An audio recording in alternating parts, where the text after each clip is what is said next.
নমস্কার বন্ধুরা, আশা করি আপনারা সবাই ভালো আছেন। এই গরমে আজকে সুস্বাস্থ্যকর একটি খাবার হচ্ছে পান্তা ভাত। আজকে বেশ কিছু রান্না হয়নি, কারণ পান্তা ভাত হলে তেমন কিছু লাগে না। এখানে মাছ ভাজা করে নেওয়া হয়েছে, আপনারা চাইলে ডিম ভাজাও করে নিতে পারেন। মাছটাকে ভালো করে ভেজে নেওয়া হয়েছে, এরপর আলুটাকে সিদ্ধ করে ভাজা পেঁয়াজ ভাজা, সেই সাথে কাঁচামরিচ ভাজা দিয়ে লবণ আর সর্ষের তেল দিয়ে ভালো করে মেখে নিতে হবে। এই আলু মাখাটা খেতে অনেক মজা হয়। অন্যান্য আলু মাখা খেতেও মজা হয়, কিন্তু আমার কাছে এটাই বেশি মজা লাগে। এই যে আলুগুলোকে ভালো করে ভেঙে এখন আমি পেঁয়াজ ভাজা মরিচ ভাজা দিয়ে মেখে উপরে দিয়ে সর্ষের তেল দিয়ে মেখে নিচ্ছি।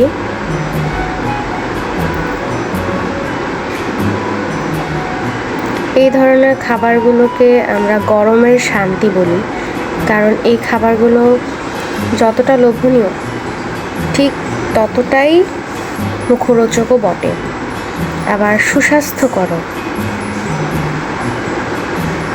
এই যে এখানে আমি আলু ভর্তাটা করে ফেলেছি।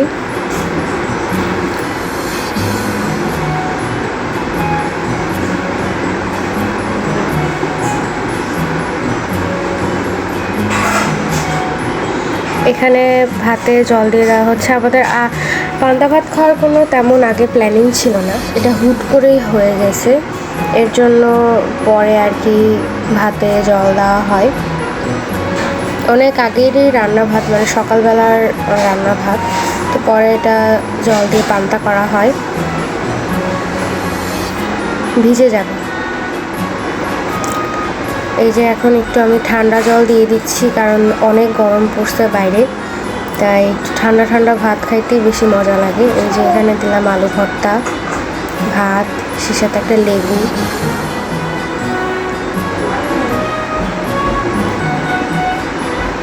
একটা কাঁচামরিচ, মরিচ তো লাগবেই, একটা পেঁয়াজ এবং সেই সাথে একটা মাছ ভাজা।